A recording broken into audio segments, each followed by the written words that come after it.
নমস্কাৰ স্বাগতম জনাইছো অন্য এটা ভিডিঅ'ৰ মাজলৈ। আজি আৰচিবিয়ে চেন্নাইত 17 বছৰৰ মূৰত হৰুৱাবলৈ সক্ষম হয়। যেহেতু চেন্নাইত হৰুৱাটো খুব এটা সহজ কথা নহয়। 6115 দিনৰ অন্তত আজি আৰচিবিয়ে জিকিবলৈ সক্ষম হৈছে চেন্নাইত। কাৰণ ইয়াৰ আগত 2008 চনত জিকিবলৈ সক্ষম হৈছিল আৰচিবিয়ে চেন্নাইৰ চেপকত। যেহেতু চেপকত চেন্নাইৰ কিলা হিচাপে মনা হয়, তাত সহজ নহয় অন্য টিমে গৈ ফালে চেন্নাইত হৰুৱা।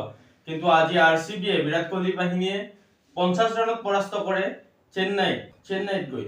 মেচখন ওৱান সাইডেড কৰি জিকিবলৈ সক্ষম হয় আৰচিবিয়ে 50 ৰানত পৰাস্ত কৰে। আৰচিবিৰ বোলাৰসকলে আজি খুব এটা ভাল বলিং পাৰফৰ্মেন্স আগবঢ়াইছে আৰু আৰচিবিৰ বোলাৰসকলৰ কাৰণে আজি মেচখন জিকিবলৈ সক্ষম হৈছে। আজিৰ মেচখন এনেকুৱা আছিল যে প্ৰথমে আৰচিবিয়ে বেটিং কৰে আৰু বেটিং কৰি 196 ৰান কৰে আৰু 197 ৰানৰ টাৰ্গেট দিয়ে চিএছকে।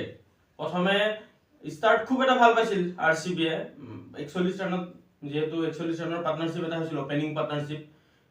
আৰু আজি আৰচিবিৰ প্ৰথম টপ 4ৰ তিনিজন বেটছমেনে 30+ ৰান কৰিবলৈ সক্ষম হয়। ফিনচল অপেনিং কৰিব আহি 16 বলত 32 ৰান কৰে আৰু মহেন্দ্ৰ সিং ধোনীয়ে ষ্টাম্পিং কৰি আউট কৰায়। যদিও মহেন্দ্ৰ সিং ধোনী 43 years old, কিন্তু আজি খুব এটা স্পীডত ষ্টাম্পিং কৰি দেখুৱায় আৰু তেওঁ দেখুৱায় যে যদিও তেওঁৰ বয়স হৈছে কিন্তু এতিয়াও ষ্টাম্পিং কৰিব পাৰে, আগৰ দৰে ষ্টাম্পিং কৰিব পাৰে। আৰু ইয়াৰ আগৰ মেচতো সূৰ্যকুমাৰ যাদৱক ষ্টাম্পিং কৰিছিল বিজুলী গতিত। যিহেতু ফিনচলটক ষ্টাম্পিং কৰিছিল, ফিনচলটক 0.16 ছেকেণ্ডত ষ্টাম্পিং কৰে মহেন্দ্ৰ সিং ধোনীয়ে। আৰু বিৰাট কোহলিয়ে 31 ৰান কৰে 30টা বলত।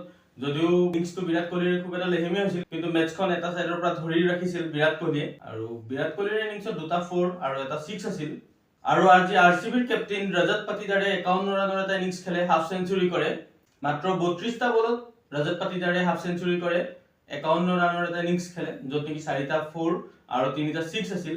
আৰু ৰজত পাটিদাৰে প্লেয়াৰ অফ দ্য মেচ পাবলৈ সক্ষম হয়, যেহেতু খুব এটা ভাল বেটিং পাৰফৰ্মেন্স আগবঢ়াইছে। আৰু ৰজত পাটিদাৰে আজি কেপ্টেইনচিও খুব এটা ভাল কৰিছে, কাৰণ ৰজত পাটিদাৰে ফিল্ডিঙত খুব এটা প্ৰ'এক্টিভ আছিল আৰু এগ্ৰেছিভ কেপ্টেইনচি কৰিছে আৰু বলিং ৰোটেশন এটোতো খুব এটা ভাল কৰিছে। আৰু লগতে লিয়াম লিভিংষ্টনে 10 আৰু জিতেশ শৰ্মাই 12 ৰান কৰে। আৰু শেষত আহি যেহেতু ৰান হোৱা নাছিল, শেষত ৰান গতি খুব এটা লেহেমীয়া হৈ গৈছিল, কিন্তু শেষৰ অভাৰত টিম ডেভিডে বেক টু বেক 3টা 6 মাৰে, একেটা অভাৰতে 3টা 6 মাৰে আৰু এটা 4 মাৰে চেম কাৰণৰ বলত, আৰু আৰচিবিক 196 ৰানলৈ লৈ যায়। 197 ৰানৰ টাৰ্গেট চেজ কৰিব আহি চিএছকে খুব এটা ভাল ষ্টাৰ্ট নাই পোৱা, কাৰণ ভুৱনেশ্বৰ কুমাৰ আৰু জেছ হেজেলউডে খুব এটা ডিসিপ্লিনত বল কৰে আৰু জছ হেজেলউডে 2টা উইকেট ল'বলৈ সক্ষম হয় বেক টু বেক। এটা অভাৰতে 2টা উইকেট ল'বলৈ সক্ষম হয়। প্ৰথমে ৰাহুল ত্ৰিপাঠী আৰু তাৰ পিছত কাপ্তান ঋতুৰাজ গায়কোৱাডৰ উইকেট লয়, যেহেতু ষ্টাৰ্ট ভাল নহ'ল আৰু প্ৰথমতে বেকফুটত লৈ গ'ল চিএছকে। আৰু লগতে চিএছকেৰ প্ৰায়বিলাক প্লেয়াৰে সিংগল ডিজিটে কৰিবলৈ সক্ষম হৈছে। আৰু অপেনিং কৰিব আহি আৰু অপেনাৰ বেটসমেন ৰচিন ৰবীন্দ্ৰাই 41 ৰানৰ ইনিংছ খেলে 31টা বলত। যদিও ইনিংছটো খুব এটা লেহেমীয়া আছিল, তথাপিও মেচখন ধৰি লৈ গৈ আছিল ৰচিন ৰবীন্দ্ৰাই, কিন্তু শেষত 41 ৰানত আউট হয়। আৰু শিৱম দুবে ইম্পেক্ট প্লেয়াৰ হিচাপে আহিছিল, 15 বলত 19 ৰান কৰে। যদিও ইণ্টেন্ট দেখুৱাইছিল, 6 মাৰিছিল, কিন্তু শিৱম দুবেক আউট কৰে ইয়াছ দেয়ালে। আৰু লগতে ৰবীন্দ্ৰ জাদেজাই 25 ৰানৰ ইনিংছ খেলে মাত্ৰ 15টা বলত। আৰু মহেন্দ্ৰ সিং ধোনীয়ে 16 বলত 30 ৰান কৰে। যদিও মহেন্দ্ৰ সিং বহুত দেৰিকে আহিছিল, অশ্বিন আউট হোৱাৰ পিছতহে আহিছিল, ৰবিচন্দ্ৰন অশ্বিনক আগত পঠিয়াইছিল, কিন্তু মহেন্দ্ৰ সিং ধোনী অহাত অকণমান লেট হ'ল, কাৰণ মহেন্দ্ৰ সিং ধোনী অকণমান আগতীয়াকে আহিব লাগিছিল। যেহেতু মেচখন একেবাৰে শেষ হোৱাৰ টাইমত মহেন্দ্ৰ সিং ধোনী আহিছে, কিন্তু মহেন্দ্ৰ সিং ধোনীয়ে 16 বলত 30 ৰান কৰে, য'ত নেকি 3টা 6 আৰু 2টা 4 আছিল। মহেন্দ্ৰ সিং ধোনীয়ে অকণমান আগত আহিব লাগিছিল আৰু মই ভাবো যে অকণমান আগত আহক, তেতিয়া মেচখন লৈ যাব পাৰিব। যদিও মহেন্দ্ৰ সিং ধোনী নট আউট থাকি 16 বলত 30 ৰান কৰে, কিন্তু মেচখন জিকাবলৈ নোৱাৰিলে। শেষৰ অভাৰত মহেন্দ্ৰ সিং ধোনীয়ে কৃণাল পাণ্ডিয়াৰ বলত বেক টু বেক 2টা 6 মাৰে আৰু এটা 4 মাৰে, যদিও মেচখন জিকাব নোৱাৰে। আৰচিবিয়ে 50 ৰানত জয়ী হয় মেচখনত। আৰু লগতে আৰচিবিৰ বোলাৰসকলক খুব এটা ভাল বলিং পাৰফৰ্মেন্স আগবঢ়ায়। জছ হেজেলউডে 4 অভাৰত মাত্ৰ 21 ৰান দি 3টা উইকেট ল'বলৈ সক্ষম হয়, যেহেতু ইম্পৰ্টেণ্ট উইকেট আছিল ঋতুৰাজ গায়কোৱাড, ৰাহুল ত্ৰিপাঠীৰ।